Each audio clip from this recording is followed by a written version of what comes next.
कुराको लागि धन्यवाद चाहँदै हाम्रो साथमा हुनुहोस्। हामी जतिजना विभिन्न ठाउँबाट प्रभु हामी यो वचन सुन्दैछौँ, हामीलाई सुन्नलाई, तपाईँको वचनमा रहनलाई सहायता गर्नु। धन्यवाद सबै कुराको लागि येशू प्रभुको नाममा, आमेन। उच्च हामी आजको क्लासलाई सुरु गर्नेछौँ। हामीले विशेष गरिकन चर्च मिनिस्ट्री, लिडरशिप र एडमिनिस्ट्रेसनको क्लास हेर्दैछौँ। त्यसमा हामीले दुईटा क्लास सिकाएका छौँ। त्यसमा हामीले पहिलो क्लासमा हेरेका थियौँ मण्डलीको चित्र, मण्डली भवन होइन, अनि यो स्थानीय मण्डली र विश्वव्यापी मण्डलीको बारेमा नि हामीले हेरेका थियौँ। एउटा मानिस येशू ख्रीष्टमा विश्वास गर्छ, त्यो स्थानीय मण्डलीको सदस्य हुन्छ, के अरे विश्व मण्डलीको येशू ख्रीष्टको शरीरमा गाभिन्छ र त्यो स्थानीय स्तरमा जसले आराधना गर्छ त्यो स्थानीय मण्डलीको। त्यसपछि परमेश्वरको जनहरूद्वारा मिलेर बनेको समूह चाहिँ मण्डली भनेको चाहिँ घर होइन, मण्डली भनेको भवन होइन, मण्डली भनेको चाहिँ परमेश्वरको जनहरू मिलेर बनेको समूह। त्यो चाहिँ जहाँ घरमा हुनसक्छ, रेस्टुरेन्टमा हुनसक्छ र आत्मिक मानिसहरूले मुक्ति पाएका मानिसहरूले मिलेर बनेको कुरालाई हामीले मण्डली भनेका थियौँ। यसलाई हामीले ख्रीष्टको शरीरको रूपमा हेर्न सक्छौँ। हामी येशू ख्रीष्ट शिर हुनुहुन्छ, हामी अङ्गहरू सबै विश्वासीहरू, र यो परमेश्वरको घरानाको रूपमा हेर्न सक्छौँ र आत्मिक भवनको रूपमा पनि हामीले बनेका थियौँ होइन।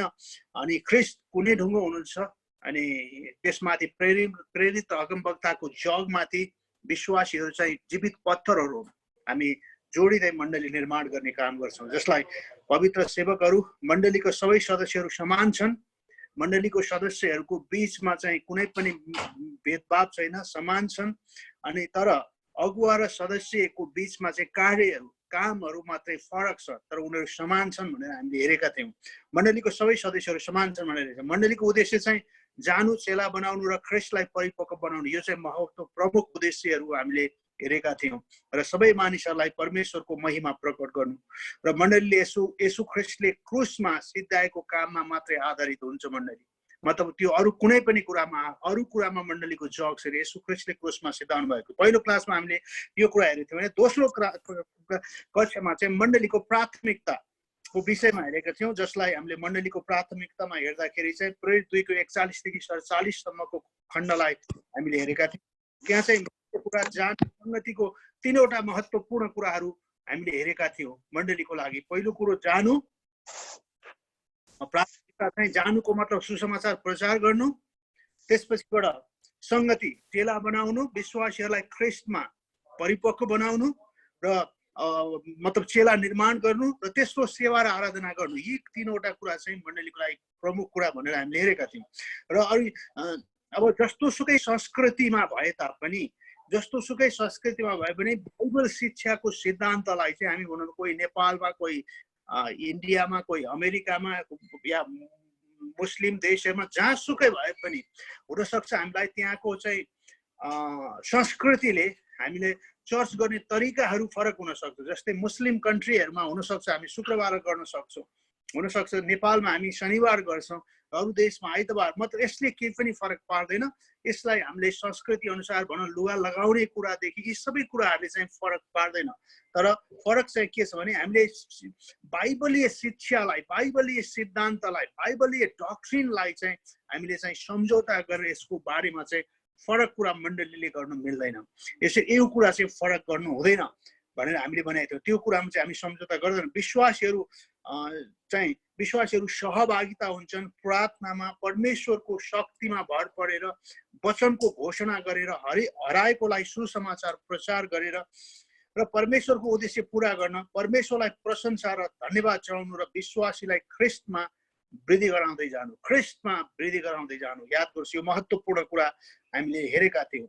र अर्को कुरा बडी लाइफ, शरीरको जीवन। यो त बडी लाइफको कुराहरू एकदमै महत्त्वपूर्ण कुरा हुन्छ। येशू ख्रीष्ट शिर हुनुहुन्छ, हामी चाहिँ अङ्गहरू हौँ र हामी सबै एउटै शरीरका अङ्ग भएको कारणले गर्दाखेरि चाहिँ हामीले यो शरीरको जीवनलाई चाहिँ महत्त्वपूर्ण तरिकाले हामीले धेरै मानिसहरूले यसलाई गर्दैन। कहिलेकाहीँ ग्रेटर चर्चलाई चाहिँ हुन त अहिलेको परिस्थितिमा हामी यो खालको कुरा गर्छौँ कि अहिले भनौँ न जयमसी गर्ने होइन, हग नगर्ने, हात नमिलाउने, एउटा हगिङ चर्च पनि भन्छ कि भन्ने चर्च, किनभने त्यो महत्त्वपूर्ण कुरा चाहिँ हामी बडी लाइफको कुराहरूलाई हेर्छौँ। त्यस कारणले यो शरीरको जीवन हामी समान छौँ, त्यस कारणले हामीले एकले अर्कालाई आदर गर्ने कुरा महत्त्वपूर्ण कुरा छ। अनि त्यहाँ चाहिँ तीनवटा पक्षलाई हामीले हेरेका थियौँ अस्तिको यो गएको कुरामा। शरीरको जीवनको तीनवटा पक्षलाई हेरेका थियौँ, तीनवटा दृष्टिकोण या पक्षलाई हामीले हेरेका थियौँ। पहिलो संगति, हामीले संगतिको विषयमा हेरेका थियौँ। अर्को कुरा विश्वासीलाई उन्नति गराउनु या वृद्धि गराउनु या ख्रिस्टमा बलियो बनाउने कुरा, र तेस्रो आराधना गर्नु। यो तीनवटा कुरा चाहिँ शरीरको जीवनको लागि एउटा शरीरको जीवनको चाहिँ पक्ष भनौँ या दृष्टिकोण भनौँ। त्यसमा चाहिँ हामीले संगतिलाई हेरेका थियौँ।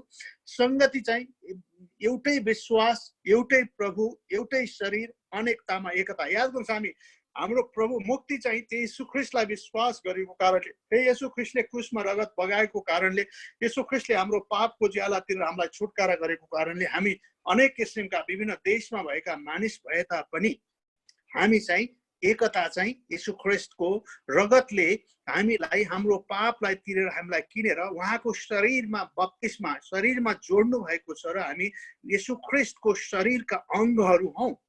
त्यसो भएको भएर यो संगति भन्ने शब्दलाई मैले ग्रिक शब्द कोइनोनिया भनेर बताएको थिएँ। तपाईँले हेर्नुहुन्छ, साझेदार, पारस्परिक रूपमा बाँडचुट गर्नु वा पाप स्वीकार गर्नु, होइन के अरे बाँडचुट गर्ने कुराहरू मैले संगतिमा। मतलब हामीले के गर्छौँ भने सबै कुराहरू चाहिँ पारस्परिक रूपमा बाँडचुट गर्ने कुराहरू बताउँछ। त्यस कारणले यो चाहिँ के भन्छ, अविश्वासीसँग हामी संगति गर्न सक्दैनौँ। विश्वासीसँग साझा हुन सक्ने प्रेरित 2:42 देखि हामीले 47 सम्मको खण्डलाई हेरेका थियौँ। एकसाथ परमेश्वरको वचन अध्ययन गर्ने, संगतिको कुरा, समय बिताउनु, सँगै समय बिताउनु, खाना सँगै खानु, भौतिक वस्तु बाँडचुट गर्नु, प्रार्थना, संगति, दुईभन्दा बढी व्यक्तिहरू मिलेर यी कुरा गर्ने चाहिँ संगतिको कुरा गरेका थियौँ। हामी एकअर्कालाई प्रेम गरेर, प्रार्थना गरेर, मिलेर स्तुति प्रशंसा गरेर, सहानुभूति प्रकट गर्ने र आनन्द प्रकट गर्ने काम चाहिँ हामीले आराधनाको संगतिमा, आराधनाको कुरामा हेरेका थियौँ। भने चर्चको चाहिँ कार्यहरूलाई, होइन, चर्चको चाहिँ कार्यलाई हामी बडी लाइफ के अरे शरीरको जीवनको कुरालाई हामीले यी कुराहरू हेर्थ्यौँ भने अब दुईटा पक्ष हामीसँग बाँकी छ। अनि त्यो दुईटालाई चाहिँ आज हामी हेर्नेछौँ। आजको कक्षामा अर्को कुरा चाहिँ के छ भने, अर्को पक्ष चाहिँ शरीरको जीवनको अर्को पक्ष वा अर्को दृष्टिकोण, अर्को कुरा भन्नु संगति, के अरे वृद्धि, उन्नति गर्नु, उन्नति गर्नु, होइन, परमेश्वर। र अर्को बाँकी चाहिँ एउटा संगति हामीले हेरिसक्यौँ, एउटा उन्नति गर्नु या निर्माण गर्नु या वृद्धि गर्नु, होइन। र अर्को कुरा, तेस्रो कुरा चाहिँ स्तुति प्रशंसा आराधना गर्नु। यो दुईटा कुरा चाहिँ हेर्छौँ। आज हामी उन्नति गराउनु, निर्माण गर्नु, विश्वासीहरूलाई एडिफाई इङ्ग्लिसमा, होइन, त्यसलाई निर्माण गर्नु या वृद्धि गराउनु या उन्नति गराउनुको मतलब उन्नति गराउनु, वृद्धि गराउनु हो। शरीरको जीवनले विश्वासीहरूलाई ख्रिस्टमा हुर्किन, परिपक्व हुँदै ख्रिस्टमा वृद्धि हुँदै जान सहायता पुर्याउँछ। याद गर्नुभएको छ, हामीले पावलले एफिसी चर्चलाई लेखेको पत्रको 4 अध्यायको 11 देखि यही कुरा पावलले बताएको कुरा म अलिकति तपाईँहरूको अगाडि यहाँ पढ्दैछु। यसलाई ध्यान दिउँ, यो महत्त्वपूर्ण कुरा हो, यसलाई हामीले हेर्नेछौँ। 4 अध्यायको 11 देखि हेर्नुहोस् है। अनि उहाँले कतिलाई प्रेरितहरू, अनि कतिलाई भविष्यवक्ताहरू, अनि कतिलाई सुसमाचार प्रचारक, र अनि कतिलाई गोठाला र शिक्षकहरू हुनलाई दिनुभयो। याद गर्नुहोस्, यसलाई याद गर्नुहोस्। र सेवाको काम र ख्रिस्टको शरीरको उन्नतिको निम्ति, याद गर्नु, बडी लाइफको कुरा हामीले हेर्दैछौँ, शरीरको जीवनको कुरा गर्दैछौँ। ख्रिस्टको शरीरको उन्नतिको निम्ति पवित्र जनहरू बनाउनलाई, पवित्र जनहरू जो रगतले धोइएका परमेश्वरका जनहरूलाई सिद्ध बनाउनको लागि, जबसम्म हामी सबैजना विश्वासको र परमेश्वरको पुत्रको पहिचानमा एकसाथ आइपुग्दैन, एउटा पुरा बढेको मानिस बन्दैनौँ, ख्रिस्टको परिपूर्णता रूपी कदको नाप अनुसार आइपुग्दैनौँ। र याद गर्नुहोस्, र अब उसो हामी बालक नहरौँ, जो मानिसहरूको चलाकी, छालपूर्ण धूर्तताले हरेक शिक्षा रूपी बतासद्वारा यताउता पछारिँदै अनि ओर र पर हुत्याइँदै यस्ता कुराहरूद्वारा धोका दिनलाई तिनीहरू ढुकेर बस्छन्। तर प्रेममा साँचो बोल्दै हामी सबै कुरामा उहाँसम्मै जो शिर हुनुहुन्छ अर्थात् ख्रीष्टसम्मै बढौँ र उहाँबाट नै सम्पूर्ण शरीरले हरेक अङ्गको नाप मुताबिक प्रभावकारी काम अनुसार हरेक जोड्नीको सहायताद्वारा टम्म मिलेर एकसाथ बाँधिएर प्रेममा आफ्नै उन्नति गर्नका निम्ति शरीरको वृद्धि गर्दछ। याद गर्नुहोस्, यो शरीरको जीवनको लागि त्यो ज्वाइनलाई चाहिँ टम्म मिलेर बसेर चाहिँ हामीले उन्नति गर्ने काम गर्छौँ। यसलाई चाहिँ वृद्धि हुनु या ख्रीष्टमा निर्माण हुनु या ख्रीष्टमा अझै परिपक्व हुनु, यी कुराहरू हामी हेर्न सक्छौँ। वृद्धि हुन पहिलो थेसलोनिकी 5:11 चाहिँ यहाँ 5:11ले पहिलो थेसलोनिकी 5:11ले पनि हामीलाई बताएको कुरालाई म तपाईँहरूको अगाडि याद गर्छु। यसकारण याद गर्नुहोस्, एकले अर्कोलाई सान्त्वना देऊ। याद गर्नुहोस्, एकले अर्कोलाई सान्त्वना देऊ, एउटाले अर्कोको उन्नति गर जो तिमीहरू गर्दै पनि छौ। याद गर्नुहोस्, जो तिमीहरू गर्दै पनि छौ, यो महत्त्वपूर्ण कुरा हो। याद गर्नुहोस्, हामी कहिलेकाहीँ हामी ग्रेटर गेस्ट चर्च मात्रै नभएर जसले साँचो रूपमा मुक्ति पाएका मानिसहरूको उन्नति गर्ने काममा, मानिसहरूलाई ख्रीष्टमा वृद्धि गराउने काममा पनि हामी शरीरको, याद गर्नुहोस्, हाम्रै शरीरका अङ्ग हुन्, या ती जोसुकै हुन्, यदि तिनीहरूले येशू ख्रीष्टलाई साँचो रूपमा विश्वास गरेका छन् र उनीहरूले अनन्त जीवन पाएका छन्, उनी परमेश्वरको परिवारको सदस्य भएका छन् भने हामी उहाँहरूसँग यी कुराहरू गर्न सक्छौँ। त्यसले गर्दा त्यहाँ चाहिँ संलग्न कुराहरू चाहिँ 5:11 पहिलो थेसलोनिकी परामर्श र सल्लाह दिनु। याद गर्नुहोस्, हामी परामर्श र सल्लाह दिन सक्छौँ। मलाई धेरै मान्छेले बताउनुहुन्छ कि हामी पनि तपाईँसँग एफिलिएटेड हुन चाहन्छौँ। मैले भन्छु, तपाईँ हामीसँग एफिलिएट हुनुपर्ने कारण के हो? याद गर्नुहोस्, यी कहिलेकाहीँ हामी भौतिक कुरालाई हेर्छौँ, तर हामी उहाँहरूलाई म परामर्श दिने गर्दछु। यदि तपाईँलाई बाइबली शिक्षा चाहिन्छ भने, यदि तपाईँले बाइबलको बारेमा अझै बढी जान्न चाहनुहुन्छ भने, अझ तपाईँ बाइबलको सत्यतालाई बुझ्न चाहनुहुन्छ भने हामी तपाईँ जुनसुकै कुरा हुनुहोस्, तर तपाईँले येशू ख्रीष्टलाई विश्वास गर्नुभएको छ र येशू ख्रीष्टले तपाईँलाई अनन्त जीवन दिनुभएको कुरालाई स्वीकार गर्नुभएको छ र तपाईँले नयाँ जीवन पाउनु भएको छ भने हामी तपाईँलाई बाइबलबाट धेरै कुराहरू सिकाउन सक्छौँ। हामी हेर्दैनौँ, तपाईँ जुनसुकै चर्चको हुनुहोस्, हामीलाई त्यो सरोकार छैन, तपाईँ येशू ख्रीष्टको शरीरको अङ्ग हुनुहुन्छ। अनि यो चाहिँ महत्त्वपूर्ण कुरा, परामर्श र सल्लाह दिनु। याद गर्नुहोस्, त्यहाँ चाहिँ पावलले थेसलोनिको चर्चलाई त्यही भन्छन्, परामर्श र सल्लाह दिनु, प्रभुमा उत्साह दिनु। याद गर्नुहोस्, प्रभुमा उत्साह दिनु।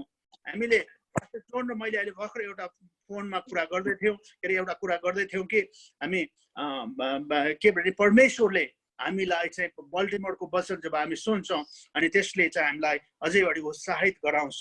त्यस कारणले गर्दाखेरि याद गर्नु, प्रभुमा उत्साह दिने कुराहरू हामीले परमेश्वरको वचनबाट चाहिँ, परमेश्वरको दासहरूले जहिले पनि परमेश्वरको वचनबाट उत्साह दिने कुराहरू महत्त्वपूर्ण कुरा हो। दुःख कष्टमा सान्त्वना दिनु। याद गर्नुहोस्, दुःख कष्ट पर्दा सान्त्वना दिनु, अनि आज्ञाकारी हुनु र पवित्र जीवन जिउन उत्साह दिनु। याद गर्नुहोस्, जुन कुरा हामीले येशू ख्रीष्टबाट पाएको जीवन छ त्यो जीवनलाई जिउनलाई उत्साह दिनु र उनीहरूका बिचमा भएका कमजोरीलाई निर्माण गर्नु, सुधार गर्नु हो। कहिलेकाहीँ हामी यो कुराहरूमा भनौँ मानिसहरूलाई एकदमै के भन्छ, यो नियमवादी भएर यसो गर्नु यसो नगर्नु भनेर विभिन्न किसिमको कुरा गर्छन्, तर त्यो भन्दा चाहिँ सुधार गर्नु हो। याद गर्नुहोस्, कमजोरी हुन सक्छ मानिसहरूमा, हामीले सुधार गर्ने कुराहरू, उहाँले नजानेको कुरा सिकाउने कुराहरू, विश्वासमा बलियो बनाउनु। याद गर्नुहोस्, हामीले कसमाथि विश्वास गरेको छ सो जान्दछु र म निश्चय छु, म बलियो गराउनु, विश्वासमा सेवकाईको निम्ति तयार पार्नु। यी चाहिने कुराहरू पहिलो थेसलोनिकी 5:11बाट हामी यी कुरा संलग्न भएको देख्छौँ। याद गर्नुहोस्, त्यो वृद्धि गराउने कुरा, निर्माण गराउने कुरा, बनाउने कुरा, आजको ख्रीष्टको शरीरमा बलियो बनाउने कुरा चाहिँ दोस्रो पक्ष हामीले हेरेका थियौँ, हेर्दैछौँ हामीले, होइन? त्यसलाई चाहिँ के भन्छ, हामीले उन्नति गर्नु या निर्माण गर्नु या बनाउनु चर्चको महत्त्वपूर्ण उद्देश्य हो, भत्काउनु होइन। म तपाईँलाई अनुरोध गर्छु, याद गर्नुहोस्, विश्वासीहरू कहिलेकाहीँ हामी मानिसहरूलाई भेट्छौँ, हामी मानिसहरूलाई कन्डेम गर्छौँ या मतलब दोष लगाउँछौँ। याद गर्नुहोस्, यी किसिमका कुरा गर्नको लागि हामी विश्वासीहरूलाई यी किसिमको कुराको लागि परमेश्वरले गर्नुभएको होइन, हामीले निर्माण गर्नको लागि। त्यस कारण तपाईँ अलिकति जानेको विश्वासीले अलिक कमजोर विश्वासीलाई निर्माण गर्ने काममा तपाईँ जहिले पनि लाग्नुपर्छ। त्यस कारणले यो शरीरको जीवनको लागि अर्को दृष्टिकोण चाहिँ निर्माण गर्नु, उन्नति गराउनु महत्त्वपूर्ण कुरा हो र यो कुरालाई विचार गर्नुहोस्। अब अब यहाँ चाहिँ के छ भने अन्य विश्वासीसँग उन्नति गर्ने व्यवहारिक प्रकटीकरण विश्वासीलाई हामी ख्रिस्टको शरीरमा निर्माण हुन उन्नति गर्न सहायता गर्न सक्छौँ। याद गर्नुहोस्, व्यवहारिक प्रकटीकरण। साँच्चै नै यस व्यवहारिकतामा हामी के गर्न सक्छौँ? 18 वटा बाटोहरू हामीले तल दिएका छन्। वास्तुकालले यसलाई डिस्क्राइब गर्नुभएको छ। यसलाई म तपाईँलाई बताउँछु। यसलाई विशेष ध्यान दिनुहोस्। 1 नम्बरको कुना बिना शर्त एउटाले अर्कालाई स्वीकार गरेर। याद गर्नु, स्वीकार गर्न शर्त छैन। जसले यसो ख्रिस्टलाई विश्वास गरेर ऊ परमेश्वरको परिवारको सदस्य भएको छ, ऊ ख्रिस्टको शरीरको अङ्ग भएको छ, हाम्रै शरीरमा गाभिएको छ। त्यसकारण एउटा हातले अर्को हातलाई शर्त राखेर होइन, बिना शर्त एउटाले अर्कोलाई स्वीकार गर। रोमी 15:7 पद अनुसार यसकारण तिमीहरूले एउटाले अर्कालाई ग्रहण गर, जसरी ख्रिस्टले पनि परमेश्वरको महिमाको निम्ति ग्रहण गर्नुभयो हामीलाई। यसो ख्रिस्टले पनि हामीलाई ग्रहण गर्नुभयो। त्यसकारणले एउटाले अर्कोलाई ग्रहण गर, एउटाले अर्कोलाई बिना शर्त स्वीकार गर। याद गर्नुहोस्, यो महत्त्वपूर्ण कुरा हो प्रिय। यो कुरालाई ध्यान दिनु। यो बडी लाइफमा, यो शरीरको जीवनको लागि महत्त्वपूर्ण कुरा हो। त्यसकारणले म तपाईँहरूको अगाडि यो कुरालाई ध्यान दिनुहोस् भन्न चाहन्छु। यसलाई यो चाहिँ हामी हरेक कुरामा, यो व्यवहारिकतामा, यसलाई हामीले व्यवहारिकतामा एउटाले अर्कोलाई स्वीकार गरेर, एउटाले अर्कालाई ग्रहण गरेर, एउटाले अर्कालाई उत्साह दिने कुरा महत्त्वपूर्ण कुरा हो। दोस्रो कुरा, ख्रिस्टमा सह उत्तराधिकारीको रूपमा एउटाले अर्कोलाई सम्मान र इज्जत गरेर। यहाँको सह उत्तराधिकारी भनेको हामी त्यही परिवारका, त्यही भवनका ढुङ्गा, त्यही मन्दिरका ढुङ्गाहरू हुन्, त्यही परिवारका सदस्यहरू हुन् र हामीले एउटाले अर्कोलाई हामीले के गरेर सम्मान र इज्जत गरेर। जब तपाईँ सम्मान, एउटै शरीरको एउटा दायाँ हातले बायाँ हातको सम्मान गर्छ भने पुरै शरीर सम्मानित हुन्छ। यो महत्त्वपूर्ण कुरा हो। यसलाई विचार गर्ने। रोमी 12 अध्यायको 10 पद, पहिलो कोरिन्थी 12:26 र प्रेरित 28:10 पद। सबै विश्वासीलाई समान सम्झेर तिनीहरूलाई महत्त्व दिनुपर्छ। भातृप्रेमले एउटा अर्कालाई सहायता गर। एउटालाई दुख्यो भने सबै आदर, एउटालाई दुख्यो भने सबैलाई दुख्छ र एउटाले आदर पायो भने सबैले आदर पाउँछन्। मैले एउटा जहिले पनि भनेको छु, तपाईँको एउटा कान्छी औँलामा, खुट्टाको कान्छी औँलामा दुख्यो भने त्यो खुट्टाको कान्छी औँलालाई मात्रै दुख्दैन, पुरै शरीरै दुख्छ।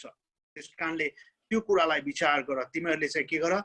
एकले, तिमीहरू समान हौ, एकले अर्कालाई इज्जत गर, एकले अर्कालाई सहायता गर। यो महत्त्वपूर्ण कुरा। यो कुरालाई दोस्रो कुरा हामीले हेरेका छौँ यसमा। याद गर्नुहोस्, शरीरको जीवनमा व्यवहारिक रूपमा हामीले गर्नुपर्ने कुराहरू, व्यवहारिक रूपमा हामीले गर्नुपर्ने, ध्यान दिनुपर्ने कुरा। तेस्रो कुरा हेर्नेछौँ, एउटाले अर्कोलाई बिना पक्षपात व्यवहार गरेर। याद गर्नुहोस्, कहिलेकाहीँ त्यसकारणले प्रभु येशूले कहिले पनि पक्षपातको कुरालाई गर्नु भएन।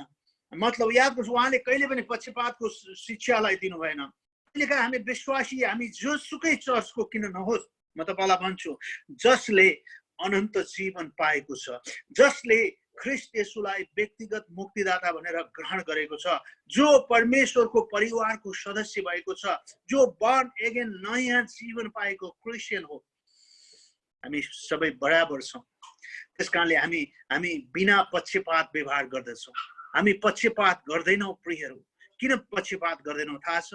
हामीले पक्षपात, याद गर्नु, तपाईँले कुनैले अलिक बढी काम गर्यो भने ओहो होइन, हामी बिना पक्षपात, हामी पक्षपात गर्दैनौँ। हामी चाहिँ समान व्यवहार गर्छौँ होइन। हामीले एउटालाई सम्मान गर्ने र अर्कोलाई होच्याउने काम नगरौँ। याद गर्नुहोस्, प्रेरित 10:34 र 35 पावलले कर्नेलियसको घरमा त्यही भन्दैछन्। ओहो, परमेश्वरले चाहिँ कर्नेलियसको परिवारले पनि परमेश्वर पक्षपात गर्नुहुन्न। उनीहरू अविश्वास, के अरे अन्य जाति भए तापनि परमेश्वरले प्रेम गर्नुभएको छ भनेर त्यहाँ देखाएको कुराहरू गर्न सक्छन्। अनि याकुबले 2 अध्यायको 1 र 9 पक्षपात नगर तिमीहरू। याद गर्नुहोस्, एउटालाई सम्मान गर्ने र अर्कोलाई होच्याउने काम नगरौँ। पत्रुसले भने परमेश्वरले कसैको पक्षपात गर्नुहुन्न, तिमीहरू विश्वास बिना पक्षपात होस् भनेर याकुबले 2 अध्यायको 1देखि 9सम्म बिना पक्षपात तिमीहरूको विश्वास होस्। याद गर्नुहोस्, एउटाले अर्कोलाई बिना पक्षपात व्यवहार गरेर। बडी लाइफ, यो महत्त्वपूर्ण कुरा हो। याद गर्नुहोस्, यसलाई हामी जति जान्दछौँ, हामी अहिले अहिले हामी जतिजना यहाँ सुन्दैछौँ यति मात्रै नभएर याद गर्नुहोस्, हामीलाई येशू ख्रीष्टलाई विश्वास गर्ने सारा संसारका सबै मानिसहरू हाम्रो शरीरका अङ्गहरू हुन्। हामी त्यही शरीरमा त्यही विश्व मण्डलीमा हामी गाभिन छौँ। यो महत्त्वपूर्ण कुरा। चौथो कुरा, एउटाले अर्कोलाई आलोचना नगरेर। यो महत्त्वपूर्ण कुरा। याद गर्नुहोस्, सुधार्न आलोचना गर्नुपर्छ होला। आलोचना र त्यो भन्नु कसैलाई हामीले हप्काउने कुरा छ, त्यो हप्काउने भनेको मतलब सुधार्नलाई हो, उधार्नलाई होइन। मैले भन्ने गर्छु कहिलेकाहीँ हामी सुधार्ने कुरा गरेर उधार्ने होइन। अलिकति पाल पऱ्यो, बाँदरले आफ्नो घाउ के गर्छ थाहा छ? अलिकति घाउ भयो भने बाँदर मर्छ अरे। किन थाहा छ? बाँदरले घाउ कोट्याउँछ दिनौँ दिन कोट्याउँदा घाउलाई यत्रो बनाउँछ अनि त्यही घाउबाट बाँदर मर्छ अरे। त्यस कारणले हामी नेपालीमा उखान सुन्नु होला, बाँदरको घाउ भनेर सुन्नु भएको छ है तपाईँले? बाँदरको घाउ भएपछि बाँदर बाँच्दैन, उसले त्यो घाउ सधैँ उक्काउँछ। हामी त्यो खालको मानिस होइनौँ हामी।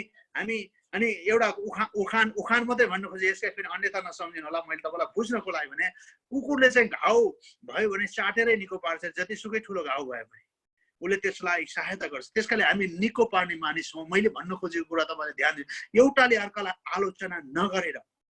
हामीले एउटाले अर्कालाई आलोचना, समस्या हुन सक्छ त्यहाँ, त्यो समस्यालाई चाहिँ सधैँ गएर त्यो आलोचना नगरिकन हामी के गर्न सक्छौँ? अरूको आलोचना गर्दा हामी आफैलाई उचाल्ने काम गर्छौँ। त्यस कारणले हामी अरू के भन्ने थाहा छ, त्यसले यस्तो गर्यो नि भनेर हामी कुरा गर्छौँ नि, आलोचना गर्छौँ नि। म चाहिँ त्यस्तो होइन, म चाहिँ हेर्नुहोस् त, याद गर्नु, परमेश्वरको नजरमा तपाईँ र म सबै एउटै हौँ। हाम्रो पास्टर डग पियर्सन भन्ने एकजना पास्टर, मिसनरी पास्टर हुनुहुन्थ्यो, उहाँले भन्नुहुन्थ्यो संसारका सबभन्दा ठुलो चोर म नै हौँ भन्नुहुन्थ्यो कि। तपाईँ र म पनि हौँ, हामी पनि हौँ। त्यसो भएको भएर हामी आलोचना नगरिकन हामी आफूलाई उचाल्ने होइन, हामीलाई ख्रिस्टलाई उचाल्छौँ। ख्रिस्टको रगतले हामी किनिएका छौँ र हामी अर्काको आलोचना नगरी। रोमी 14:1 र 10 र 14 पद, रोमी 14:1-10-14 यी कुरा, एउटाले अर्कोको आलोचना नगरेर हामी निर्माण गर्ने काम गर्न सक्छौँ। निर्माण गर्नलाई आलोचना शरीरमा जस्तै शरीरमा एउटा शरीरको अङ्गलाई आलोचना गरेर अर्को शरीरको अङ्गलाई राम्रो बनाउन हामी सक्दैनौँ। अर्को कुरा 5औं नम्बरमा हामी जानेछौँ, एउटाले अर्कोलाई रिसाउन र सेवकाई गर्न खोजेर। याद गर्नु, रिसाउन, रोमी 15:2 पद, याद गर्नुहोस्, हामी रिसाउनलाई एउटाले अर्कोलाई। पहिलो कोरिन्थी 10:24, जब हामी अरूको भलाइ चाहन्छौँ हामी तिनीहरूलाई निर्माण गर्छौँ। वाउ, तपाईँ कति असल हुनुहुन्छ! वाउ, हैन? एउटाले अर्कोलाई रिसाउन, एउटाले अर्कोलाई सहायता गर्न। याद गर्नुहोस्, यो महत्त्वपूर्ण कुरा हो। यो कुरा एकदमै महत्त्वपूर्ण कुरा हो। जब हामी अरूको भलाइ चाहन्छौँ हामी तिनीहरूलाई निर्माण गर्छौँ। त्यसकारणले जुनसुकै मानिसलाई पनि निर्माण गर्ने। कहिलेकाहीँ मलाई भने मानिसहरूले हाम्रो चर्च हाम्रो याद गर्नुहोस्, हो हाम्रो हो, त्यसमा हामी नै भन्न सक्छौँ, तर हामी सबै विश्वासीको मण्डली हो। म एउटा चर्चमा गएको थिएँ बुटवलमा, अनि मैले त्यो चर्चमा मलाई वचन बोल्न दियो, मैले भने यो मेरो चर्च भने। अनि पछि विश्वासीहरूले कुरा गर्नुभयो अरे, मैले सुनेको, ओहो यो पास्टर राजन न्यौपानेले त यो चर्चलाई पनि उनीहरूकै चर्च बनाइसकेछ भनेर भन्छ। म सबै चर्च विश्व मण्डलीलाई म मेरो चर्च भन्छु। याद गर्नुहोस्, हामीले रगत बगाएर किनेको होइन, मेरो प्रभुले क्रुसमा रगत बगाएर किन्नुभएका परमेश्वरका परिवारका सदस्यहरू। त्यसकारणले हाम्रो यो खालको कुरालाई विचार गरौँ। त्यसकारणले एकअर्कालाई रिझाउन, एकअर्कालाई सेवा गर्न खोजेर होइन, हामीले चाहिँ यी कुराहरूलाई गर्न सक्छौँ। यसै फेरि जब हामी अरूको भलाइ चाहन्छौँ हामी तिनीहरूलाई निर्माण गर्दछौँ। याद गर्नुहोस्, एउटा नेपालको एउटा जुनसुकै कुनाको यीशु ख्रिस्टमा विश्वास गर्ने मानिसहरूले चलाएको मण्डली, जुन मण्डलीका विश्वासीहरूको उन्नति हुनु भनेको सँगै तपाईँको र मेरो उन्नति हुनु हो, तपाईँ र म निर्माण हुने कुरा हो। त्यसकारणले यो शरीरको जीवन बढी लाइफको कुराहरू मैले अहिले गरिरहेको छु। यो कुरालाई प्लिज ध्यान दिउँ, हामीले यसलाई हेरौँ। अर्को कुरा 6औं नम्बरमा हेर्छौँ, बिगार्नको निम्ति अधिकार प्रयोग नगरौँ। दोस्रो कोरिन्थी 13:10 पद, याद गर्नुहोस्, बिगार्नको निम्ति, जहिले पनि बिगार्नको निम्ति कहिलेकाहीँ हामी अधिकार प्रयोग गर्छौँ जसलाई बिग्रिन सक्छ, त्यसलाई बिग्रिन। स्वेच्छाचारी र चेतनाहीन भएर अधिकार प्रयोग नगरौँ। स्वेच्छाचारी र चेतनाहीन भएर हामी के नगरौँ, यसलाई नगरौँ प्रियहरू, बिगार्नको निम्ति होइन, निर्माण गर्नको निम्ति। याद गर्नुहोस्, मानिसहरू जोसुकै मानिसहरू जतिसुकै कहिलेकाहीँ यो मानिस परमेश्वरले मानिसलाई त्यो किसिमले बनाउनु भएको छ।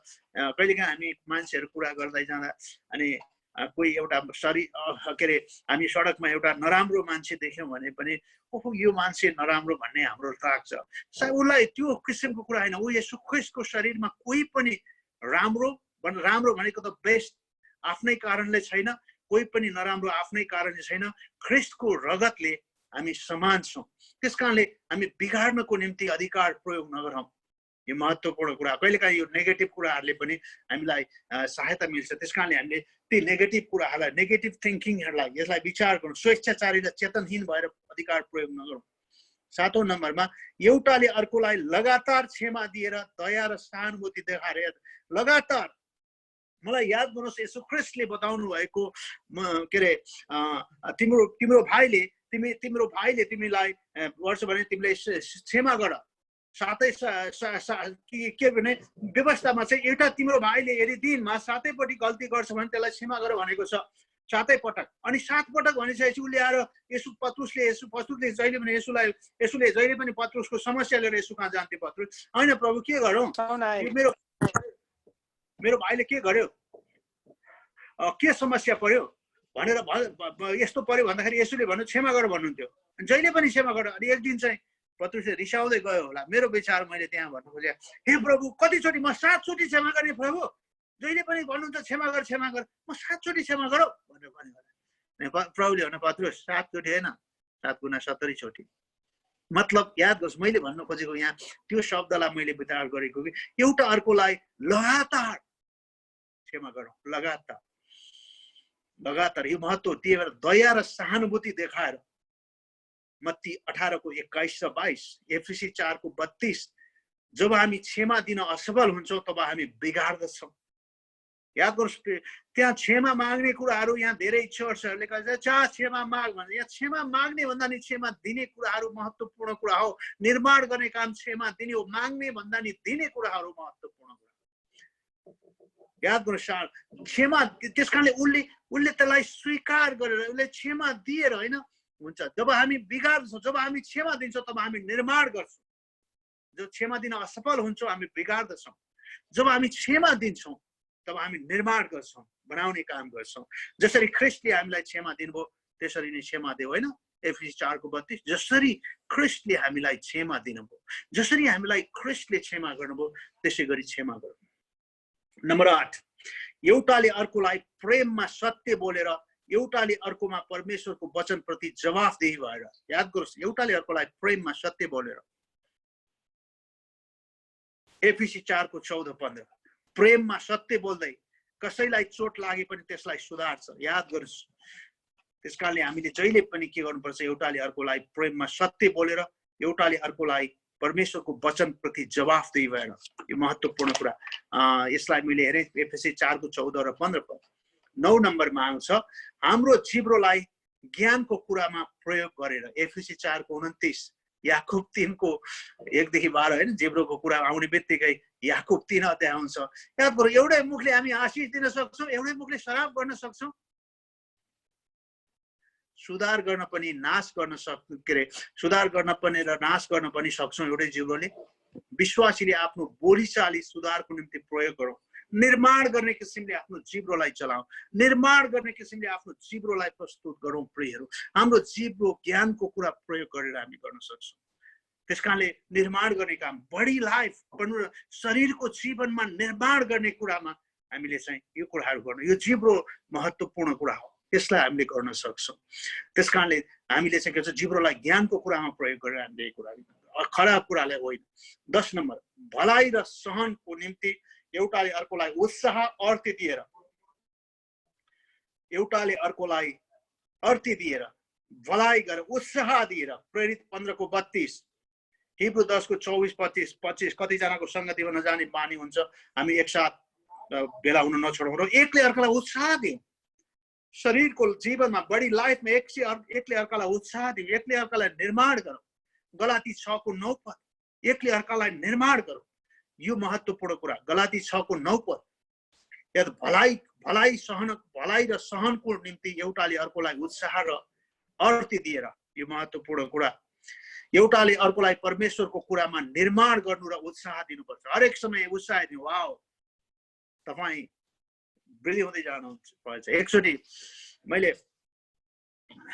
पास्टर सारहरूलाई इराज बाइबल कलेज गइसकेपछि अनि त्यो वर्ष म गएपछि पास्टर सारले मलाई भन्नुहुन्थ्यो हि इज ग्रोइङ। याद गर्नुहोस्, जहिले पनि मलाई उत्साह दिनुहुन्छ, ऊ चाहिँ बढ्दैछ, ऊ बढ्दैछ। याद गर्नुहोस्, हामी प्रत्येक मानिस त्यस कारण उत्साहको आवश्यकता छ। त्यसले गर्दा एउटाले अर्कालाई परामर्श, एउटाले अर्कालाई सहानुभूति, एउटाले अर्कोलाई उत्साह र अर्थ दिएर। 11 नम्बर, एउटाले अर्कोलाई परामर्श र सल्लाह दिनुपर्छ। परामर्शको आवश्यक छ। कहिलेकाहीँ हामीलाई यी कुराहरूको लागि परामर्श दिने मान्छे नभएको कारणले गलत परामर्शले पनि हामीलाई समस्या हुन सक्छ। कलस्सी 1:28 पद, 3:16 पद, पहिलो कोरिन्थी 7:1 र 2, दोस्रो कोरिन्थी 8:10 पद। फेरि एकचोटि म यी पदहरूलाई दोहोऱ्याइदिन्छु। कलस्सी 1:28, कलस्सी 3:16, पहिलो कोरिन्थी 7:1 र 2, दोस्रो कोरिन्थी 8:10 पद। एउटाले अर्कालाई परामर्श र सल्लाह दिएर, आत्मिक सरसल्लाह र परमेश्वरको वचनमा आधारित परामर्श दिएर हामी एउटाले अर्कालाई ख्रिस्टमा परिपक्व बनाउन सक्छौँ। याद गर्नुहोस्, सहायता पुर्याउन सक्छौँ, हामी निर्माण गर्छौँ, आफ्नै शरीरको निर्माण हुँदैछ। याद गर्नुहोस्, त्यसलाई हामीले त्यो परामर्श महत्त्वपूर्ण कुरा हो।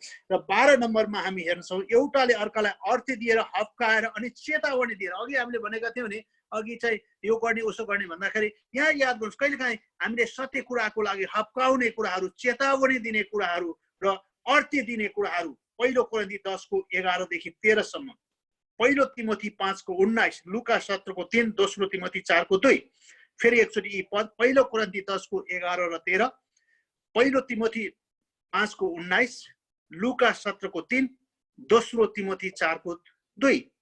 एउटाले अर्कालाई अर्थ दिएर, हप्काएर अनि चेतावनी दिएर। याद गर्नुहोस्, कहिलेकाहीँ यी किसिमका कुराहरू आवश्यकता छ, यी किसिमका कुराहरू महत्त्वपूर्ण कुराहरू छ, एक किसिमका कुरालाई ध्यान दिनुपर्ने आवश्यकता हुन सक्छ। त्यसले गर्दा म तपाईँलाई यही कुराहरू भन्दैछु, यसलाई तपाईँले ध्यान दिएको म चाहन्छु।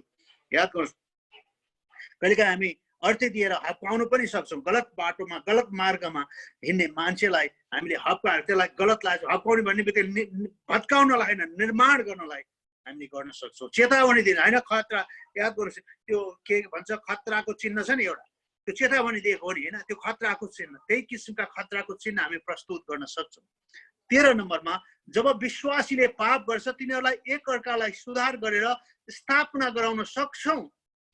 मत्ती 18:15। याद गर्नुहोस्, कसैले पाप गर्छ भने विश्वासीले पाप गर्न सक्दैन भन्ने होइन, गर्छ भने तिनीहरूलाई चाहिँ एक अर्कालाई सुधार गरेर स्थापना, फेरि उसलाई स्थापना गर्ने कुरामा हामीले अगाडि ल्याउँछ। गलाती 6:1 पद, तिम्रो भाइले पाप गरेको छ भने तिमी त्यसमा जाऊ र त्यसलाई सुधारको निम्ति गर। तिमी गर्न हप्काउने किसिमको होइन, सुधारको लागि गर। विश्वासीले पाप गरेर दोष लगाएर होइन, पाप देखाएर सुधार्नुपर्छ। दोष लगाएर तिमी पाप गर्ने मान्छे, अब तिमी यस्तो मान्छे, हाम्रो चर्चमा नटेक, या हाम्रो चर्चमा नआऊ, या किसिमको कुरा गरेर होइन। यसलाई चाहिँ दोष लगाएर होइन, उसको पाप देखाएर तिमीले आफ्नो पापलाई स्वीकार गर्यो भने परमेश्वर क्षमा दिन तयार हुनुहुन्छ। अर्को 14 नम्बरमा हेर्नेछौँ, एउटाले अर्कोलाई भार उठाएर, एउटाले अर्कोको भार उठाएर, याद गर्नुहोस्, शरीरको जीवनलाई पूरा गर्न सक्छौँ। एउटाले अर्काको भार उठाएर, गलाती 6:2ले त्यही भन्छ, एउटाले अर्काको भार उठाऊ, एउटाले अर्काको भार उठाऊ। याद गर्नु, त्यही शरीरको भार हो। त्यसकारणले दोस्रो कोरिन्थी 1:8 देखि 10 सम्म, जीवनको कठिन समयमा एउटाले अर्काको भार उठाएर सहायता गर्नुपर्छ। एउटाले अर्काको भार उठाउने महत्त्वपूर्ण कुरा हो। याद गर्नुहोस्, मेरो भाइलाई लागेको समस्या मलाई भएको समस्या हो र यस कुरालाई हामीले ध्यान दिनु आवश्यक छ। अर्को कुरा हेर्न सक्छौँ त हामी, विश्वासमा एउटाले अर्कोलाई विश्वासमा दरिलो बनाएर, रोमी 1:12, रोमी 1:12, विश्वासमा एउटाले अर्कोलाई विश्वासमा दरिलो बनाएर।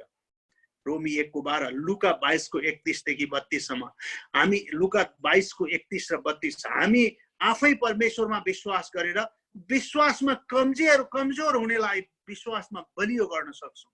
याद गर्नुहोस्, हामीले थुप्रै कुराहरू छन्, हामी को हौं भन्ने कुरा देखाउन सक्छौँ। ख्रीष्टले हाम्रो लागि के गर्नुभयो, अनुग्रहद्वारा हामीले के प्राप्त भयो, याद गर्नुहोस्, यी कुराहरू विश्वास गर्ने कुराहरूमा हामीले मानिसहरूलाई तयार बनाउन सक्छौँ। यो महत्त्वपूर्ण कुरा 16 नम्बरमा हेर्नेछौँ हामी। एउटाले अर्कालाई सेवकाईको निम्ति सुसज्जित पारेर अनि तालिम दिएर, हैन, हामी त्यसै कारणले हामीले बाइबल स्कुल भन्छौँ। त्यसै कारणले हामी तपाईँ बाइबल स्कुल पछि मात्रै तपाईँ मिसन फिल्डमा जान सक्नुहुन्छ भन्छौँ। कारण किन? एउटाले अर्कालाई सेवकाईको निम्ति सुसज्जित पारेर तालिम दिएर, जब तालिम दिएर मात्रै यी कुरा गर्नु। एफिसी 4 को अघि पनि पढिसक्यो 11 देखि 13 सम्म। एफिसी 4 को 11 देखि 13 सम्म परमेश्वरले दिनुभएका विभिन्न दानहरू मण्डली निर्माणको लागि हो। त्यसकारणले उनीहरूलाई तालिम दिएर, तीतस 2 को 4 पद, उनीहरूलाई तालिम दिएर हामीले ख्रीष्टको शरीरमा वरदान र खुसी बाँडचुँड गर्दै सेवकाईको निम्ति एउटाले अर्कोलाई तालिम दिएर सहायता गर्नुपर्छ। एउटाले अर्कालाई ख्रीष्टमा बलियो बनाएर वचनको सामर्थ्यबाट सिकाएर हामीले यसलाई तयार पार्नुपर्छ। यो महत्त्वपूर्ण कुरा हो प्रियहरू। एउटाले अर्कालाई सेवकाईको निम्ति सुसज्जित पारेर, त्यसकारणले हामी बाइबल स्कुल भन्छौँ। त्यसकारणले हामी बाइबल शिक्षकको आवश्यकता छ। त्यसकारणले हामी परमेश्वरको वचनमा गहिरिनेको लागि आवश्यकता छ हामीले यसलाई। 17 नम्बर, एउटाले अर्कोलाई आज्ञाकारी र धार्मिक जीवन जिउने अर्थ दिएर। परमेश्वरले हाम्रो लागि सबै कुरा तयार पार्नु भएको छ प्रियहरू। स्वर्गमा हाम्रो लागि सबै कुरा छ। त्यसकारणले आज्ञाकारी धार्मिक जीवन जिउने। याद गर्नुहोस्, मैले जुन जीवन अहिले पाएको छु, मलाई ख्रीष्टले जुन जीवन दिनुभएको छ, त्यही जीवन हामी निष्कलङ्क तरिकाले आज्ञाकारी भएर परमेश्वरको महिमा गर्दै यस पृथ्वीमा हामीले जिएको परमेश्वर चाहनुहुन्छ। एफिसी 4 को 1 पद, एफिसी 4 को 1 पद याद गर्नुहोस् यसलाई। यसकारण म प्रभुको कैदी तिमीहरूलाई बिन्ती गर्छु, जुन बोलावटले तिमीहरू बोलाएका छौ त्यही चालमा हिँड। तिमी जिउ, परमेश्वरले तिमीलाई परमेश्वरको सन्तान बनाउनु भएको छ भने परमेश्वरको सन्तान जसरी हिँड, होइन? मैले हिजो हाम्रो के अरे नेपालको भूतपूर्व युवराजको फोटो र युवराजको त्यो उसको चाहिँ अहिलेको क्रियाकलापलाई हेरेको थिएँ। याद गरोस्, एकचोटि न्युजविक भन्ने पत्रिकाले हाम्रो राजा वीरेन्द्रको छोरो दिपेन्द्र भने चाहिँ क्याम्ब्रिज युनिभर्सिटीमा पढ्न जाँदाखेरि उसले चाहिँ रक्सी खाएर अनि छादेर चाहिँ त्यो हातमा मुख गाडेर चाहिँ नालीमा सुतिरहेको फोटो चाहिँ न्युजविक पत्रिकाले छापेछ। अनि त्यो पत्रिकाले चाहिँ हाम्रो देशको राजाले चाहिँ नेपाल आउनै दिएन त्यतिखेर, किनभने पञ्चायती काल थियो, त्यतिखेर आउनै दिएन। तर पनि त्यतिखेर फ्याक्स थियो अनि सबै नेपालीहरूले त्यो फोटोलाई फ्याक्स गरेर नेपालीको हातमा पुर्याइदिए। किन थाहा छ? ऊ राजाको छोरो भने राजाको छोरो जस्तै हिँड्नु पर्थ्यो, ऊ जाँड खाएर जडिया जस्तो हिँड्नु हुँदैन थियो। त्यसकारण आज हामी परमेश्वरको सन्तान भएको कारणले गर्दाखेरि जीवन जिउन हामी सिकाउनु पर्छ। हामी आज्ञाकारी हुने कुराहरूलाई हामीले ध्यान दिनुपर्छ र त्यो कुरालाई महत्त्वपूर्ण कुरा हो। हामी विश्वासीहरूले परमेश्वरको वचनमा आज्ञाकारी हुन र पवित्र जीवन जिउन हुनुपर्छ र के अरे जिउनुपर्छ र परमेश्वरको शिक्षालाई अभ्यास गरेर तिनीहरूलाई परिपक्वतातिर अगाडि बढ्ने, होइन? परमेश्वरको शिक्षालाई, बाइबलले शिक्षालाई हामीले अभ्यास गरेर तिनीहरूलाई परिपक्वतातिर हामी अगाडि बढ्ने महत्त्वपूर्ण कुरा हो। अन्तिम एउटा पद हेर्नेछौँ। यो चाहिँ हामीले हेर्छौँ शरीरको जीवनको दोस्रो पक्ष भनेर हेरेका छौँ। हामीले दोस्रो पक्षमा हामीले हेरेका थियौँ, के हेरेका थियौँ? वृद्धि गराउनु, निर्माण गर्ने कुराहरू हामीले हेरेका थियौँ। निर्माण गर्ने कुरा, वृद्धि गराउने कुराहरू हेरेका थियौँ। त्यसैका 18 वटा पोइन्टहरू हामीले हेर्छौँ। एउटाले अर्कोलाई ख्रीष्टमा हामी को हौं भन्ने कुरा स्मरण गराएर सबभन्दा महत्त्वपूर्ण यो पोजिसनल ट्रुथ भन्ने कुराहरू हामी गडगेस चर्चले मात्रै प्रायः प्रचार गर्छौँ। ख्रीष्टमा हामी को हौं, यदि तपाईँ ख्रीष्टमा को हो भन्ने कुरा बुझ्नुभयो भने तपाईँमा समस्याहरू हराएर जान्छ। दोस्रो पत्रुस 1 को 3 र 4, कलस्सी 3 को 1 देखि 10 सम्म। याद गर्नुहोस्, कलस्सीमा चाहिँ यदि तिमीहरू ख्रीष्टसँगै जी उठाएका छौ भने माथिका कुरालाई हेर, याद गर तिमीहरू क्रिस्चियन हो भने तिमीहरूको पाप क्षमा भएको छ। तिमीहरू क्रिस्चियन हो भने तिमीहरू परमेश्वरको परिवारका सदस्य भएका छौ। ख्रिस्टमा तिमी कहिले नत्यागिने र कहिले नगर्ने गरी गरेका छौ। त्यसकारणले हामीले यो चाहिँ के भन्छ, एउटाले अर्कालाई ख्रिस्टमा हामी को हौँ भन्ने कुराहरूको हामीले त्यो त्यसलाई चाहिँ हामीले निर्माण गर्ने कुरामा गर्नुपर्छ। त्यसकारण विश्वासीहरू ख्रिस्टमा को र कसरी चल्नुपर्छ भनेर सहायता गरेर निर्माण गर्नु भनेको प्रभुमा आफैलाई र अरूलाई निर्माण गरेर, सुन्नुहोस् है, आफैलाई र अरूलाई निर्माण गरेर ख्रिस्टको शरीरमा आत्मिक उन्नतितर्फ बढाउनु हो।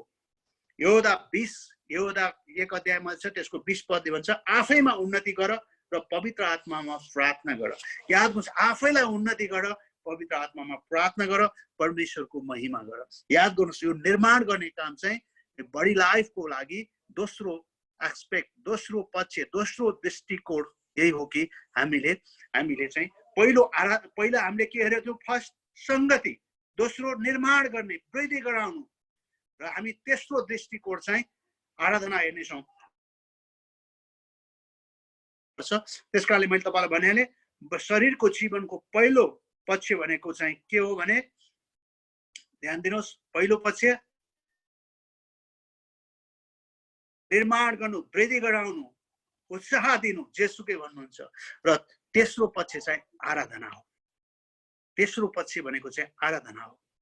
याद गर्नुहोस्, आराधना चाहिँ परमेश्वरको अतुलनीय गुण र मूल्यलाई, याद गर्नुहोस्, परमेश्वरको त्यो सामर्थ्यलाई कहिलेकाहीँ हामी भन्छौँ तपाईँको दया जीवनभन्दा श्रेष्ठ छ। वाउ, याद गर्नुहोस् त, त्यो परमेश्वरको गुणहरूलाई, परमेश्वरको चरित्रहरूलाई याद गर्नुहोस्। परमेश्वरलाई कसैसँग पनि कुनै कुरामा गर्न सक्दैन। आराधना भनेको त्यो हो। चर्चमा गएर गीत बजाएर, मादल बजाएर, गिटार खैँजडी बजाएर अनि हालेलुया हालेलुया भने मात्रै आराधना हुँदैन। आराधना भनेको चाहिँ परमेश्वरको अतुलनीय गुण र मूल्यलाई आफ्नो ओठले स्वीकार गर्नु। वाह, परमेश्वर। त्यसकारणले हामी यो म्युजिकका कुराहरू पनि अर्को क्लासमा हेर्नेछौँ, तर मैले अहिले तपाईँ भन्दाखेरि पहिलो कुरो चाहिँ आराधना गर्नु परमेश्वरको। यो शरीरको, बडी लाइफको, यो चाहिँ हरेक सँगै मण्डली मिलेर परमेश्वरको आराधना गर्नु, परमेश्वरको प्रशंसा गर्नु। एउटा कुरा, आफ्नो ओठहरूले प्रशंसा गरेर, स्तुति र भजन गाएर, प्रार्थना गरेर, वचन पढेर, धन्यवाद दिएर, परमेश्वरको नाउँलाई उच्च पारेर, महिमा गरेर, मानिसहरूको अगाडि ख्रिस्टलाई स्वीकार गरेर। याद गर्नुहोस्, आराधना, याद गर्नुहोस्, पहिलो कुरो ओठले प्रशंसा गरेर।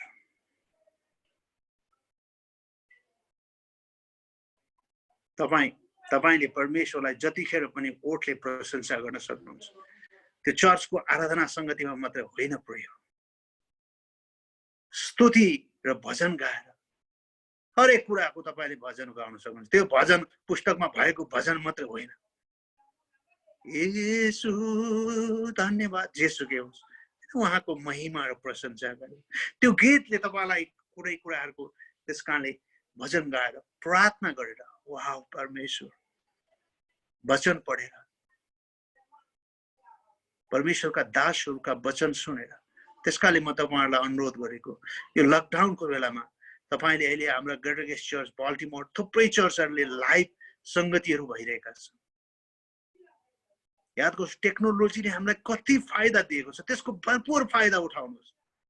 तपाईँले हेर्ने बानी बसाल्नुहोस्। प्रिय, धन्यवाद दिएर, परमेश्वरको नाउँ उच्च पारेर, महिमा गरेर, मानिसहरूको अगाडि ख्रिस्टलाई स्वीकार गरेर। मानिसहरू कहिलेकाहीँ चर्च गएर आएको कुरालाई पनि के भन्छौँ, कहाँ गएर ती गएर आएको क्रिस्चियन भन्नसम्म। याद गर्नुहोस्, मानिसहरूको अगाडि ख्रिस्टलाई स्वीकार, गवाई भनेको त्यही हो। कहाँ गएर, चर्च गएर, किन? यसो ख्रिस्टले मलाई अनन्त जीवन दिनुभएको छ। हेर, म चाहिँ जीवित मान्छे हुँ, मैले अनन्त जीवन पाएको छु। तिमीले पनि विश्वास गर्यो भने अनन्त जीवन पाउनेछौ। त्यसकारण ख्रिस्टलाई स्वीकार गर्नुहोस्।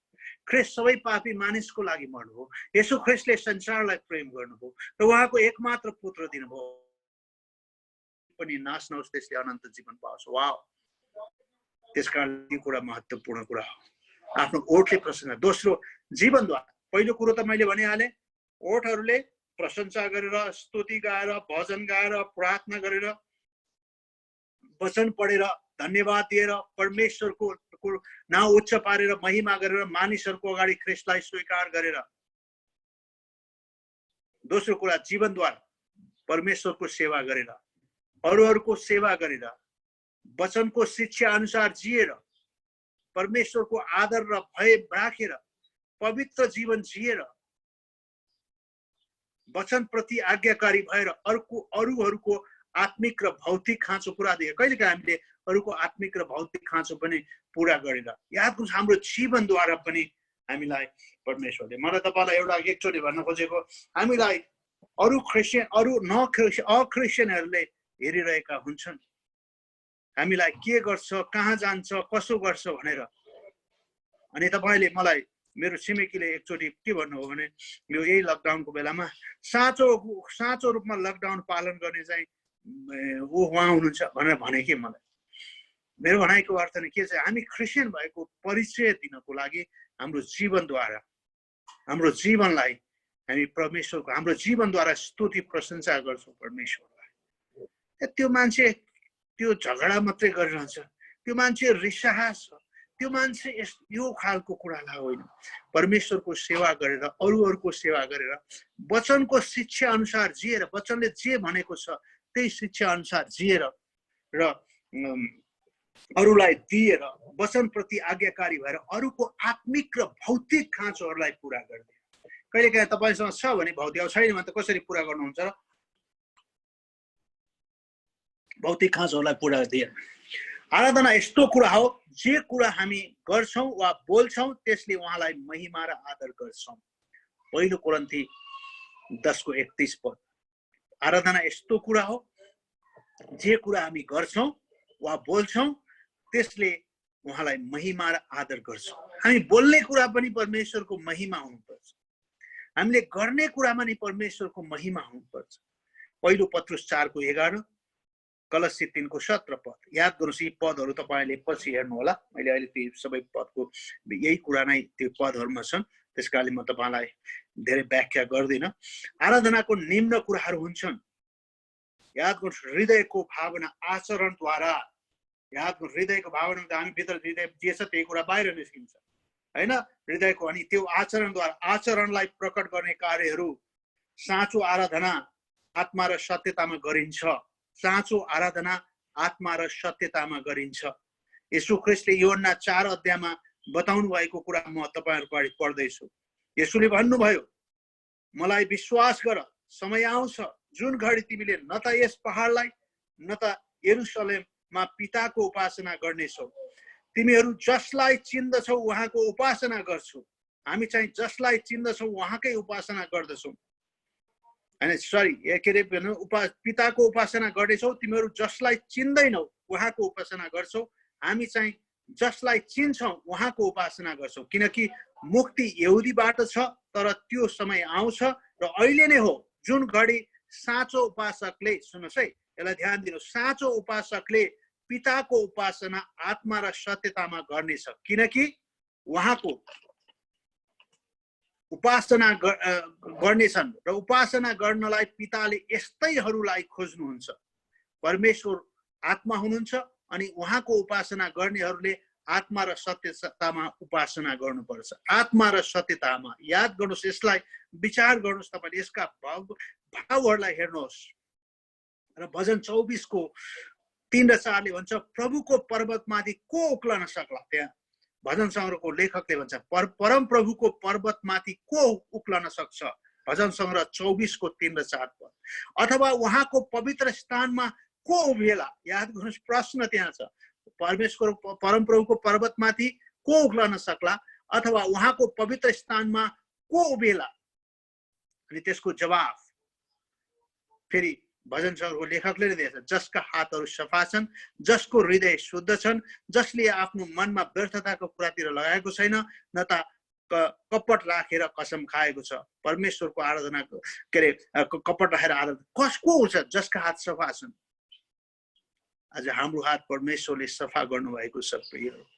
हाम्रो पापको ज्यालातिर हामीलाई छुटकारा दिनुभएको छ। त्यसकारणले हामी आराधना गर्न सक्छौँ।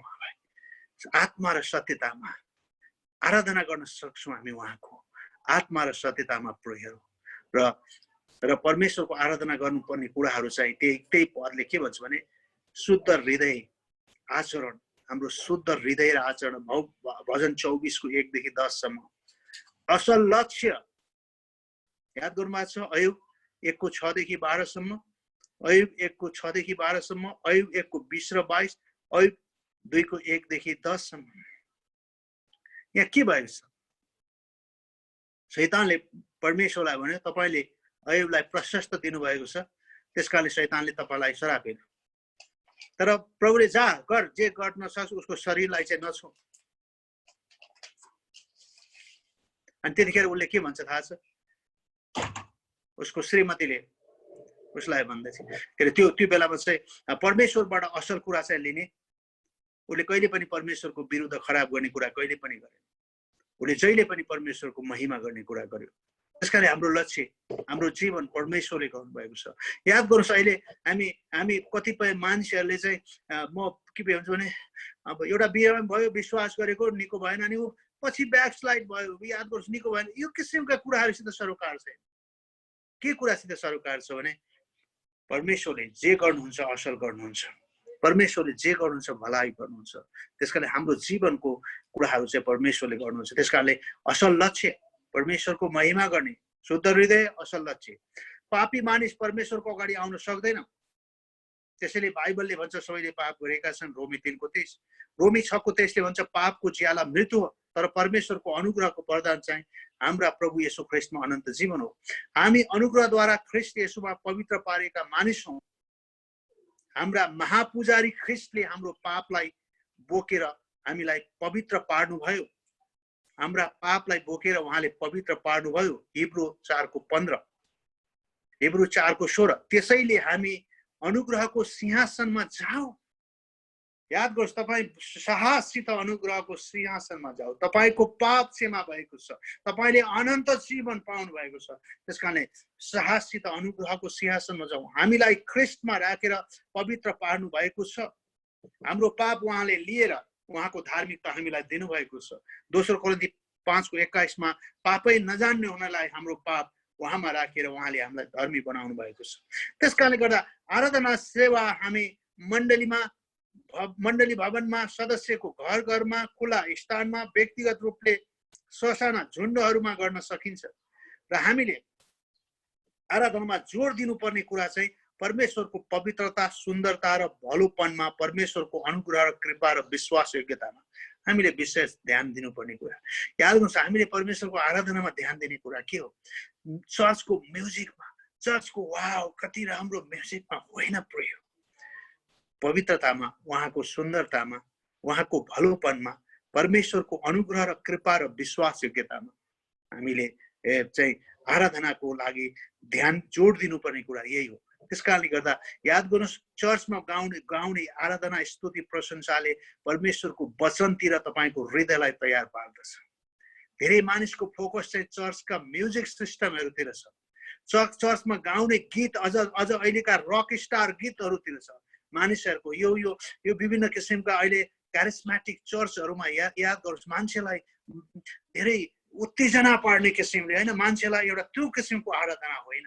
हामी परमेश्वरको अगाडि हृदयलाई तयार पार्ने किसिमको आराधनाको महत्त्वपूर्ण कुरा छ परमेश्वरलाई दिनुपर्ने कुराहरू आदर स्तुति र प्रशंसा महत्त्वपूर्ण कुरा हो धन्यवाद महिमा अनि श्रेय यो उहाँकै हो भजन 96 को 9 सम्म प्रकाश 4 को 11 र प्रकाश 5 को 11 र 14 प्रकाश 4 को 11 र 5 को 11 र 14 याद धन्यवाद महिमा र श्रेय यो उहाँकै हो हामीले उहाँलाई नै दिनुपर्छ त्यसो भएको भएर व्यावहारिक रूपमा निम्न कुराहरू गरेर मण्डलीको शरीरको जीवनमा आराधनाको निम्ति प्रोत्साहन गर्न सकिन्छ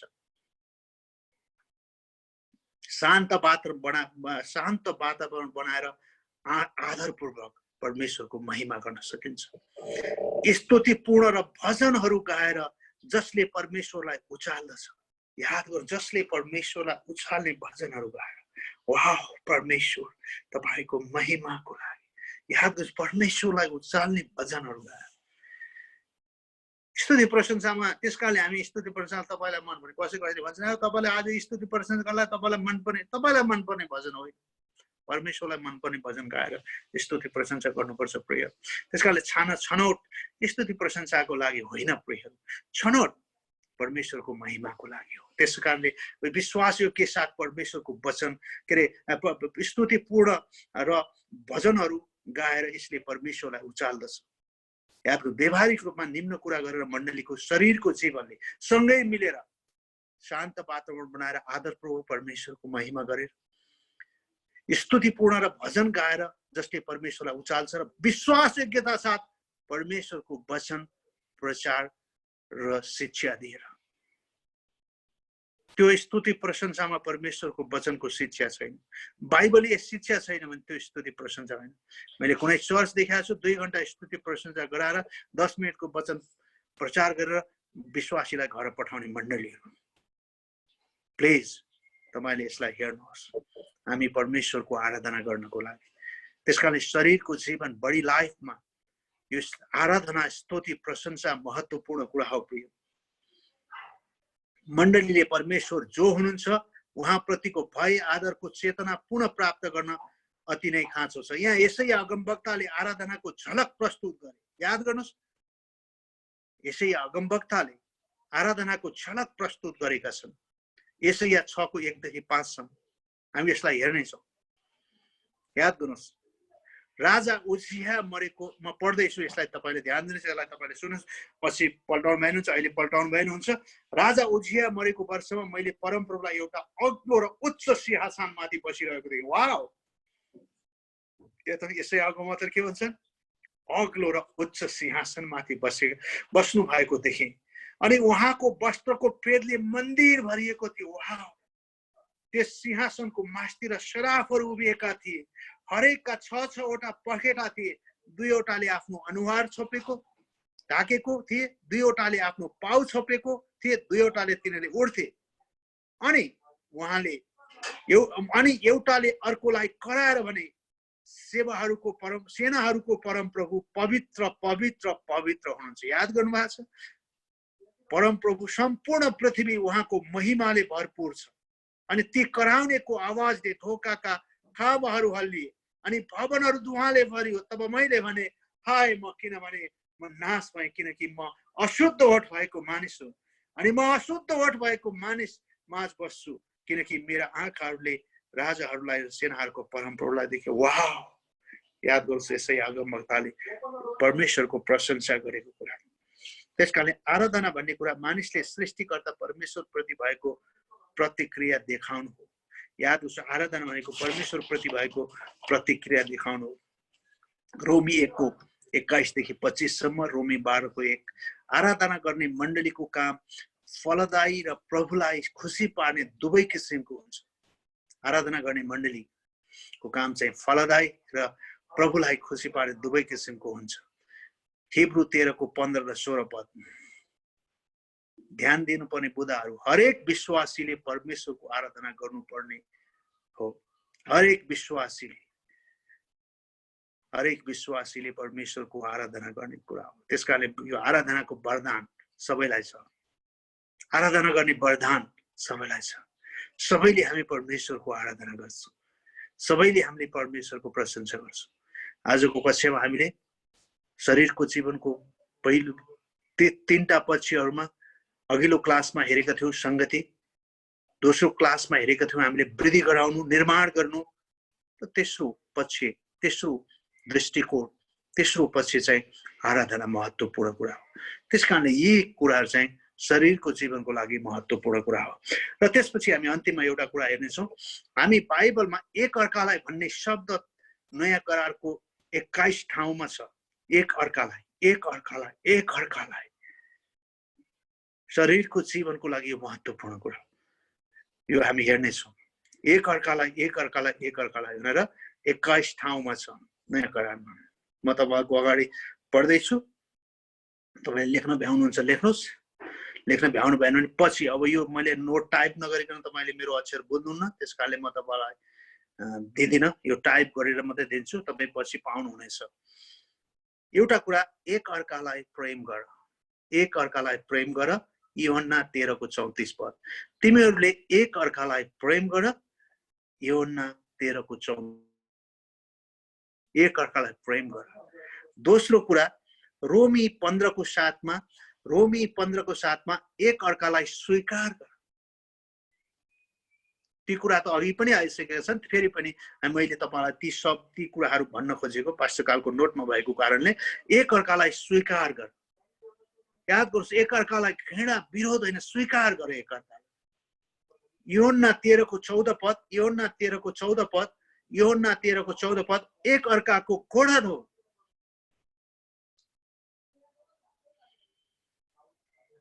याद गर्नुहोस्, एक अर्काको गोडा धो। गलाती 5:13 गलाती 5:13 एक अर्काको सेवा गर प्रेम साथ एक अर्काको सेवा गर। एकले अर्कोको सेवा गर। एफिसी 5:21 एक अर्कामा समर्पित हो। यस एफिसी 5:21 एक अर्कामा समर्पित हो। समर्पण गर, समर्पित हो। यो महत्त्वपूर्ण कुरा हो।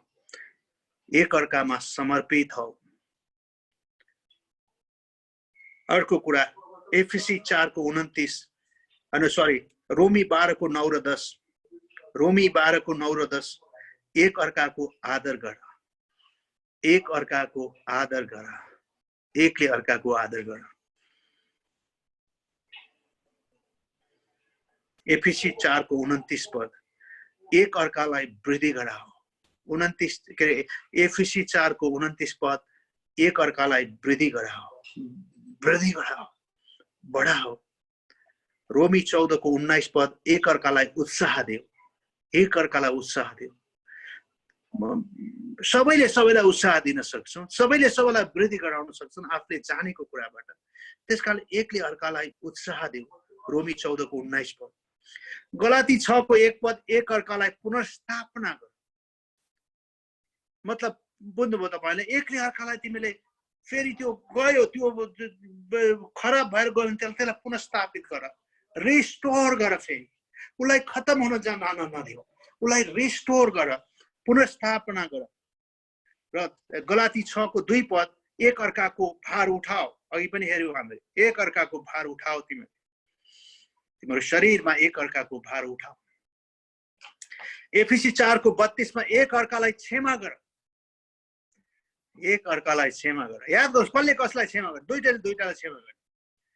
एक अर्काले क्षमा गर।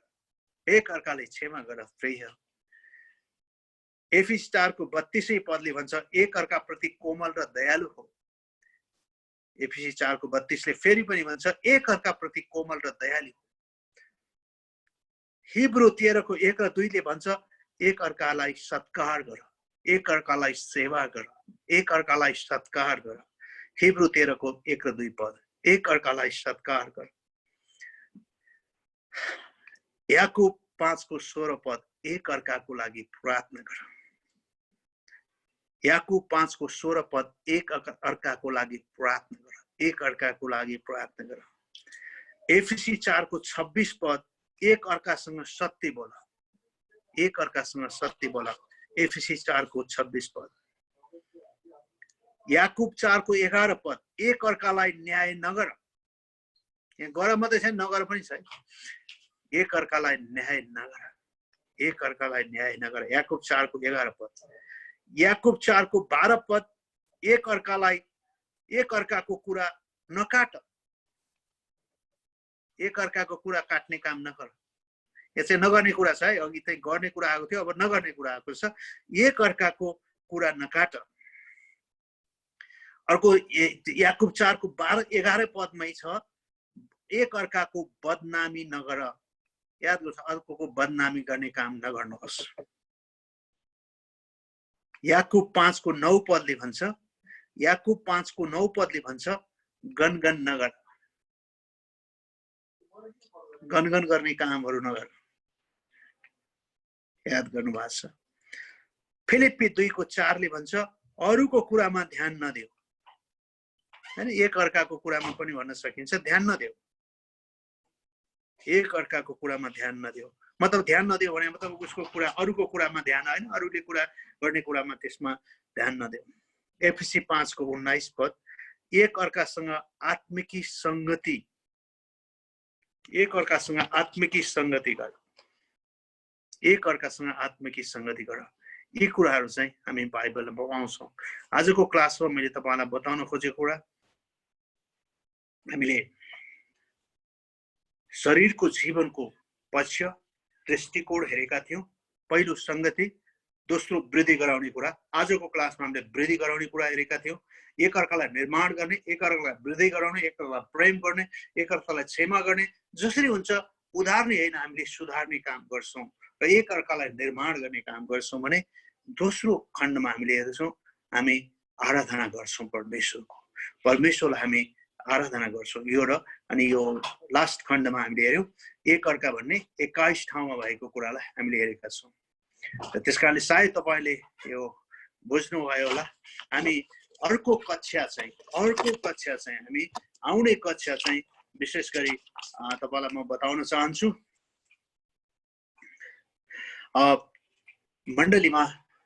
मण्डली सदस्यहरूको जिम्मेवारी, चर्च सेवामा चाहिँ चर्चका विश्वासीहरूको संगतिका विश्वासीहरूको सबैको जिम्मेवारीको बारेमा हेर्नेछौँ। के हो त विश्वासीहरूको जिम्मेवारी, के हो त विश्वासीहरूको कार्य चाहिँ हामी अर्को सोमबारको क्लासमा हेर्नेछौँ।